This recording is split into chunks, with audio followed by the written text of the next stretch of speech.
So moving to the question number 6 which is, वैसे तो आप उसे ओरली भी कर सकते हैं बट स्टिल हम करके दिखाएंगे। Two adjacent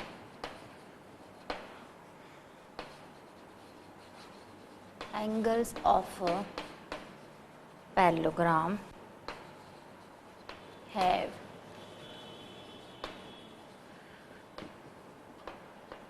equal measure. Find the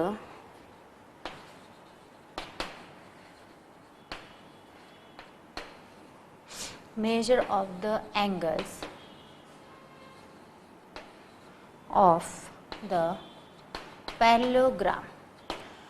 कुछ भी नहीं दिया है, कोई भी एंगल की वैल्यू नहीं दी है, बट अच्छा सा क्लू दिया है। जैसे ये हमारा पैरेललोग्राम है, लेट्स से ये एंगल, तो उसका एडजेसेंट क्या हो जाएगा, ये वाला, आइदर ये और ये। एडजेसेंट की क्या प्रॉपर्टी होती है, जस्ट नेबर, ठीक है, या कॉमन उनमें एक पॉइंट या आर्म होना जरूरी है। तो ये होगा एडजेसेंट। अब इसको लेट से मैंने x माना, तो ये भी क्या होगा, x। अब मैं उसे कोई और नाम नहीं दे सकती because both are equal, they have clearly mention in the question. अब ये दो एडजेसेंट एंगल इक्वल है और हमारे पास प्रॉपर्टी होती है पैरेलल लाइंस में और पैरेललोग्राम में कि the sum of two adjacent angle is equal to 180 degree. और दूसरी यही प्रॉपर्टी दूसरे शब्दों में अगर हम कहें तो सम ऑफ कॉन्सेक्यूटिव इंटीरियर और co-interior angle is also equal to 180 degree. एक बार मैं इसको पैरेललोग्राम फॉर्म करके, पैरेलल लाइंस फॉर्म करके बताती हूँ। दो पैरेलल लाइन है, एक ट्रांसवर्सल इंटरसेक्ट कर रहा है। लेट से ये A है, ये B है, तो को इंटीरियर प्रॉपर्टी कहलाती है A plus B equal to 180 degree, consecutive interior angle का सम। और सिमिलरली इसी को एडजेसेंट एंगल का सम भी बोलते हैं। यही आगे चल के हमारा पैरेललोग्राम फॉर्म होता है, देखिए, और फिर ये प्रॉपर्टी पैरेललोग्राम के लिए भी एप्लीकेबल होती है। तो अब हम क्या लगा सकते हैं, पहले तो हम लिख दें जो हमने एज्यूम किया, let the one angle of parallelogram be x, so the adjacent angle be also x, क्योंकि दोनों का नाम हमें सेम लेना पड़ेगा। अब आप लिखेंगे द सम ऑफ को कॉन्सेक्यूटिव इंटीरियर को मैं शॉर्ट में लिख रही हूँ, को इंटीरियर एंगल आर 180 डिग्री। और दूसरी प्रॉपर्टी लिख सकते हैं the sum of adjacent angle. ये आपको ऐसे साइड में लिखना है, मैं आपको सिर्फ एक्सप्लेनेशन के लिए लिख रही हूँ। The sum of adjacent angle,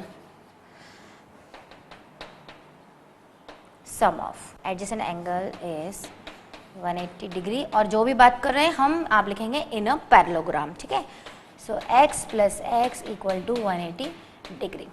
ये जो स्टेटमेंट है आपको सिर्फ समझाने के लिए लिखा है, बट आपको कहाँ लिखना है, यहाँ पर, ठीक है ना। 2x equal to 180, so x equal to 90 degree आ गया।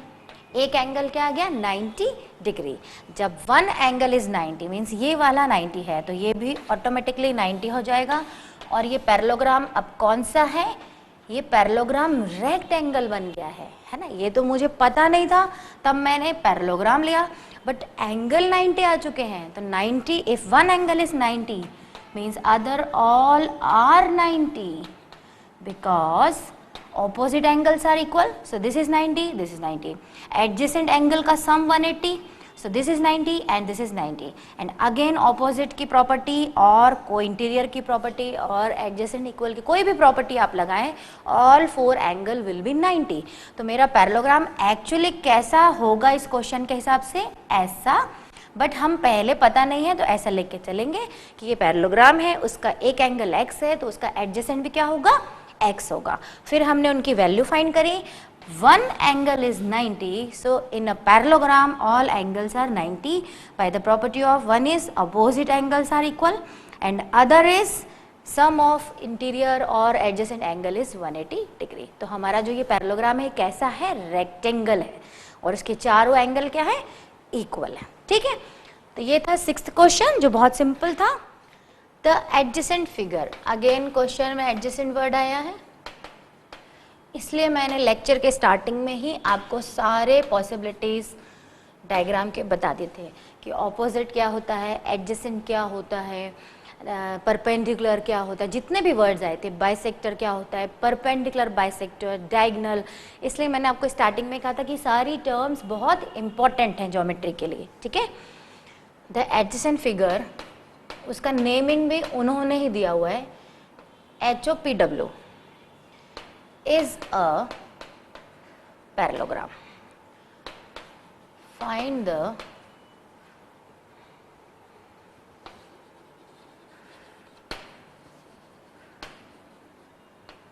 measure x, y and z. State the property you use. वो ना भी बोलें तो भी हम जो प्रॉपर्टी लगाते हैं वो साइड में लिखते ही हैं, ठीक है।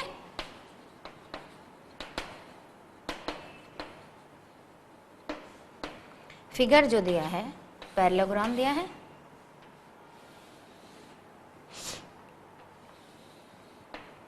नेमिंग ऑलरेडी उन्होंने दी है, तो अब हम ABCD या PQRS नहीं लेंगे। HOPW.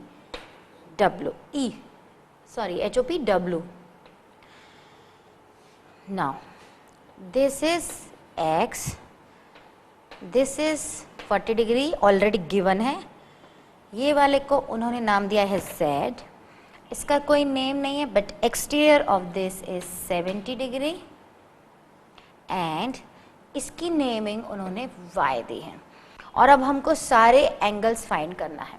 सबसे पहले तो मैं ओरली इसको बता देती हूँ, ये सारे एंगल फाइंड करना बहुत ही ईजी है, क्योंकि पैरेललोग्राम में इतनी सारी प्रॉपर्टीज है कि अगर एक एंगल दे तो हम सारे मिसिंग फाइंड आउट कर सकते हैं। देखिए कैसे, ये 70 है, यहाँ पर ये स्ट्रेट बन रहा है, लीनियर पेयर है, ये 70 है तो ये हो जाएगा 110, क्योंकि 180 से सब्ट्रैक्ट हो जाएगा, 180 माइनस 70 इज 110। अभी हम केवल ओरली कर रहे हैं, इसको हम प्रोसीजर से बताऊंगे। ये एंगल आ गया 110। अब आप एक और प्रॉपर्टी लगा सकते हैं, ये पैरेलल लाइंस हैं, आप लिख सकते हैं HW and OP are parallel line, so this whole angle and this angles are corresponding. तो ये 70 है तो ये टोटल कितना हो जाएगा 70, उसमें से ये वाला कितना है 40, तो ये वाला आप लिख देंगे 30, ठीक है। अभी मैं सिर्फ रफ वर्क कर रही हूँ, अच्छे से नहीं लिखा है मैंने, 30 आ जाएगा। ये प्रॉपर्टी नहीं लगानी है, आप लेट से आपको क्लिक नहीं हुई कि पैरेलल लाइंस है और one transversal is intersecting, so these are corresponding angle. ये डायग्राम आप देखिए ऐसा बन रहा है, ठीक है। तो ये एंगल और ये एंगल क्या होता है करस्पॉन्डिंग, तो इक्वल हो गया, हमें वो भी नहीं लगाना है, छोड़ दीजिए। ये 70 है, ये 110 आ चुका है। एडजेसेंट एंगल का सम और कॉन्जिक्यूटिव इंटीरियर का सम कितना होता है 180 से, जस्ट प्रीवियस क्वेश्चन पे भी हमने करा। वापस से डायग्राम ले लेते हैं, ये पैरेललोग्राम है, ये 110 आ चुका है, तो this should be 70 because the sum of this two equal to 180 degree. ये टोटल 70 होना चाहिए, उसमें से ये 40 है तो ये कितना हो जाएगा 30। अब आगे बढ़ते हैं, ये 110 है अपोजिट एंगल, तो this will be also equal to 110। Similarly ये 70 है तो ये टोटल एंगल कितना हो जाएगा 70। अब हमारे पास ये टोटल आ गया है, बट हमें ये y फाइंड आउट करना है। y होगा 40। अब यहाँ पर फिर प्रॉपर्टी लगी, पैरेलल लाइन है, HP ट्रांसवर्सल है जो इंटरसेक्ट कर रहा है, तो ये एंगल और ये एंगल हो गया अल्टरनेट इंटीरियर एंगल। अगेन इसको मैं डायग्राम के थ्रू बताती हूँ। पैरेलल लाइन वो वाली, ये हो गई HW और ये हो गई OP। One transversal is intersecting, so this angle and this angle are alternate interior, and same ये वाला और ये वाला भी क्या होगा alternate interior। तो आपका ये 70 था, ये 70 हो गया by the property of opposite angle, but ये 40 है तो ये पार्ट हो जाएगा 40 और ये पार्ट हो जाएगा 30 by the property of alternate interior angle। तो हमने ओरली सारे एंगल्स फाइंड आउट कर लिए, बट क्या ऐसा चलेगा नहीं। यहाँ पे तो मैंने केवल आपको लॉजिक्स बताई कि हम ऐसा ऐसा कर सकते हैं, बट अब हम इसको स्टेप बाय स्टेप लिख के बताएंगे। नोटेशन के बिना हम ज्योमेट्री को नहीं लिख सकते, ठीक है। ये जो मैंने निकाल लिए थे अब मैं आपको वापस से निकाल के बताऊंगी, ठीक है। ये हमारा एक्चुअल डायग्राम था। बहुत सिंपल है। ये 70 है तो हमें सबसे पहले क्या करना है, ये फाइंड आउट करना है। तो हम लिखेंगे angle HOP plus, HOP means ये वाला, PO, लेट्स से इस लाइन को हम नाम दे देते हैं L, angle POL 180 degree. Property कौन सी है, लीनियर पेयर। सो HOP नहीं पता, मिसिंग है, बट ये हमें पता है 70 इज इक्वल्स टू 180, जो मैंने आपको ओरली बताया था, अब मैं नोटेशन में बता रही हूँ। 180 माइनस 70 मीन्स 110।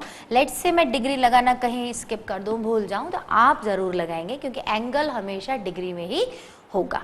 ठीक है, ये आ गया 110, जो अभी मैंने आपको ओरल बताया था, अब हमने उससे प्रॉपर्टी के थ्रू निकाल के बता दिया। और उन्होंने क्लियर लिखा है स्टेट द प्रॉपर्टी, तो हमने प्रॉपर्टी यूज कर दी ना, आइदर करस्पॉन्डिंग के थ्रू हम इसे बताएं या एडजेसेंट एंगल के थ्रू बताएं। तो अब हम दूसरा पार्ट लेते हैं, सम ऑफ, वो हम साइड में लिखेंगे, angle WHO plus angle POH का सम होना चाहिए 180। आप यहाँ प्रॉपर्टी लिखेंगे the sum of adjacent angle of parallelogram या inner parallelogram is 180 degree. Property mention कर दी हमने। ये वाला एंगल नहीं पता है WHO प्लस, बट ये हमने फाइंड आउट कर लिया है। So WHO is equal to 70 degree, ये हमारे पास आ गया है। अब मैं इसको प्रॉपर्टी को मुझे रब करना पड़ेगा, और वैसे भी अब मैं आपको ओरली बताऊंगी, आप नोट डाउन कर लेंगे।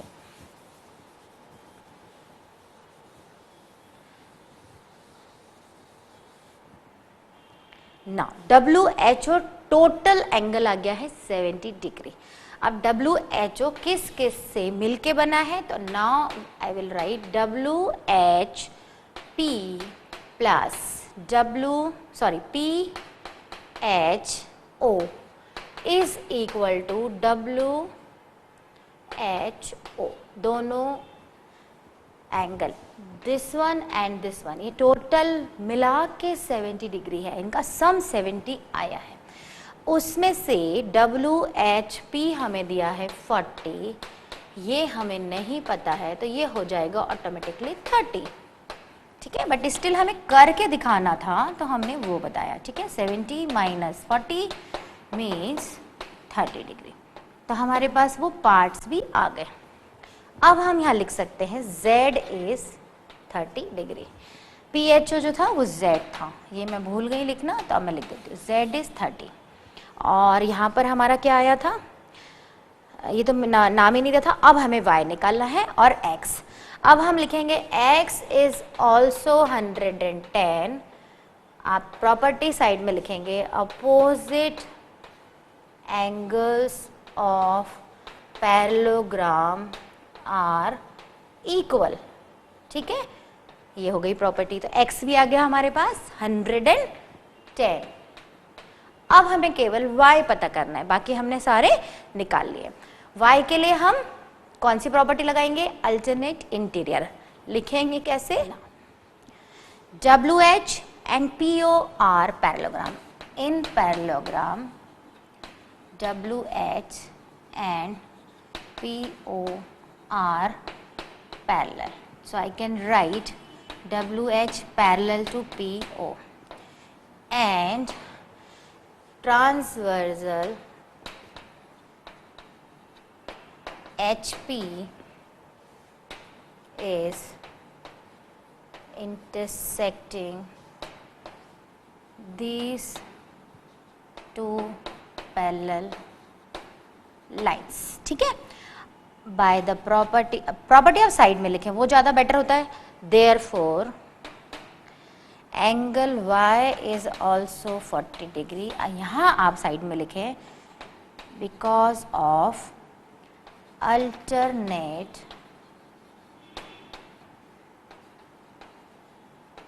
इंटीरियर एंगल, मैंने शॉर्ट में लिखा है बट आप पूरा स्टेटमेंट लिखेंगे, वो मैं जो ओरली बोल रही हूँ। Alternate angles are equal in a parallel lines when one transversal is intersecting, ठीक है, तो वो हमने लिख दिया। तो y भी हमारे पास कितना आ गया 40। अब ये हमें नहीं पूछा था बट अंडरस्टूड है ये 30 होगा, बिकॉज इन दोनों का सम हमें ऑलरेडी पता है कितना है 70, बट पूछते तो हम बताते, यहाँ पर उन्होंने नहीं पूछा। So this was the 7th question. Now the next question is 8th question, जो बहुत ही सिंपल, स्वीट एंड मजेदार है। क्यों मजेदार है? 7th हमने अभी जस्ट किया, उसके जो नाम दिए हुए पैरेललोग्राम के वो आपको पढ़ने में काफ़ी अच्छे लगेंगे। The following figures guns and runs, तो राइम वर्ड्स हैं तो थोड़ा सुनने में हमें अच्छे लग रहे हैं। अभी तक हमने ABCD PQRS ऐसे ही पैरेललोग्राम के नाम देखे, तो ये थोड़े से न्यू नेम है। The following figure guns and runs are parallelogram. Find x and y, length are in centimetre. Unit जो दिया है लेंथ का दैट इज सेंटीमीटर, ठीक है। First part parallelogram gun, gun नहीं सॉरी गन्स, ओके, GUNS। थोड़े से अनयूजुअल से नाम है, हमने अभी तक के यूज नहीं किए तो और ज़्यादा अच्छा लग रहा है। ये भी एक ऑप्शन है कि हम ऐसे भी नेमिंग दे सकते हैं पैरेललोग्राम को। साइड्स दी हैं 3x, दिस इज 18, सॉरी मैं 3x को ऐसे लिखती हूँ, 18, this one is 26 and this is 3y - 1। पहले हम फर्स्ट पार्ट कर लेते हैं, सॉल्यूशन। पैरेललोग्राम है, ये ऑलरेडी मेंशन है, तो क्या क्या प्रॉपर्टी लग सकती है? Opposite lines are parallel and equal because this is a parallelogram.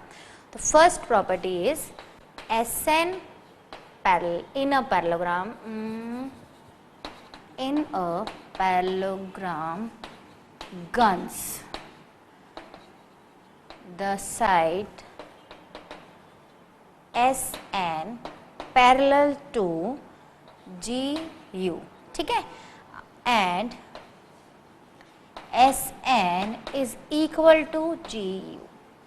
ये पैरेललोग्राम की प्रॉपर्टी है, तो हम लिख सकते हैं 26 equal to 3y - 1, और you can write this 3y equal to 26 plus 1 means 27. So y equal to 27 upon 3, 3 9s are 27, but unit is in centimeter. So y की लेंथ कितनी आ गई? 9 सेंटीमीटर। अब दूसरी प्रॉपर्टी इसके लिए, since SG parallel to NU, also SG equal to NU, so we can write 3x equal to 18. So x equal to 18 upon 3 means 6, और unit उन्होंने clearly दिया है कि सेंटीमीटर में ही यूज करना है। ये हमारा x और y आया है, बट अगर मैं आपसे पूछूं कि पैरेललोग्राम की साइड कितनी है, ये तो हमारा जो सिंबल है x और y वेरिएबल इस पर्टिकुलर इसमें वो फाइंड आउट हुआ है। अगर मैं पूछूं ये वाली side SG is 3x, so 3 × 6 18 centimetre, ये आना चाहिए 18 सेंटीमीटर। x फाइंड आउट नहीं किया तो भी हम इसकी मेजरमेंट अगर आपसे पूछें कि SG कितना है इस क्वेश्चन में, तो आप कहेंगे 18 centimetre because these two sides are equal, parallel and equal. Similarly ये 26 है तो GU इज ऑल्सो 26, और y आपने फाइंड आउट कर लिया है तो y रख के आप क्रॉस चेक भी कर सकते हैं। इसका फाइनल आंसर जो आना चाहिए वो कितना आना चाहिए? 26। तो हमने दोनों तरीके से बता दिया। ये इसका फर्स्ट पार्ट था। मैं इसको रब करके यहाँ पर सेकेंड पार्ट करवाती हूँ। अगेन डायग्राम दिया है बट अब गन्स नहीं है, रन्स है, ठीक है, RUNS, your parallelogram is runs. Side के बारे में कुछ भी नहीं दिया है बट डायगनल्स के बारे में दिया है।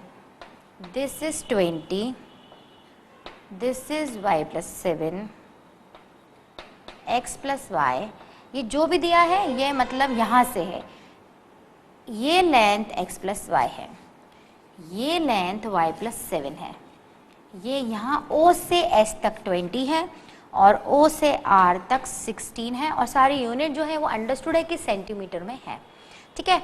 क्या प्रॉपर्टी लगेगी यहाँ पर? Right, diagonal bisect each other in a parallelogram. Bisect means ये पार्ट और ये पार्ट ऑटोमेटिकली इक्वल है बिकॉज इट्स अ पैरेललोग्राम।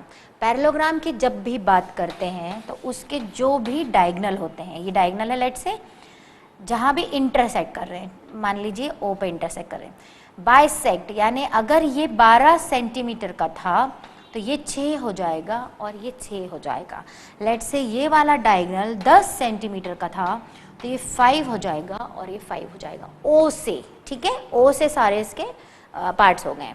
तो अब हम यहाँ लगा सकते हैं OR is equal to ON, आप साइड में पूरा लिखेंगे, in a parallelogram the diagonal bisect each other and in this diagram SU and RN are diagonal and they are bisecting at O, ठीक है, पूरा लिखेंगे प्रॉपर। हमने लिख दिया OR इक्वल टू ON। अब OR कितना है? 16 and ON is x plus y. इसको हम थोड़ा सा प्रॉपरली अरेंज करके लिख देंगे, equation 1। Now SO equal to OU, again आप लिखेंगे दूसरा diagonal, diagonal SO is equal to OU, 20 equal to y plus 7। पहले इसको रीअरेंज कर लें, y plus 7 equal to 20, y equal to 20 minus 7 means 30, y हमारा आ गया है 13, ये होगी second equation. Put the value of y in equation 1। अब मैं इसे यहाँ कर दूँ, छोटा सा स्पेस है और बचा भी हमारा इतना सही है। Put the value of y in equation 1। 1 was x plus y equal to 16, x plus 13 equal to 16, so x equal to 16 minus 13 मतलब 3। मैंने अगर यूनिट नहीं लिखी तो भी आप लिखेंगे और मैंने लिख दी है तो वेल एंड गुड ही है, पर सेंटीमीटर में यूनिट लेना है, ये क्लियर है क्योंकि क्वेश्चन में क्लियर कहा है लेंथ आर इन सेंटीमीटर, ठीक है। तो y आ गया 13 एंड x आ गया 3। अब अगर मैं आपसे बात करूं इसकी पूरी, तो x कितना है 3 और y कितना है 13, तो ये भी हो गया 16। तो देखिए प्रॉपर्टी वेरीफाई हो गई, this part and this part is equal. Similarly y कितना आया है 13 और ये 7, तो ये 20 हो गया, वेरीफाई भी हो गया। Diagonal bisects each other in a parallelogram, ठीक। तो ये क्वेश्चन थोड़ा अच्छा था, गन्स एंड रन्स।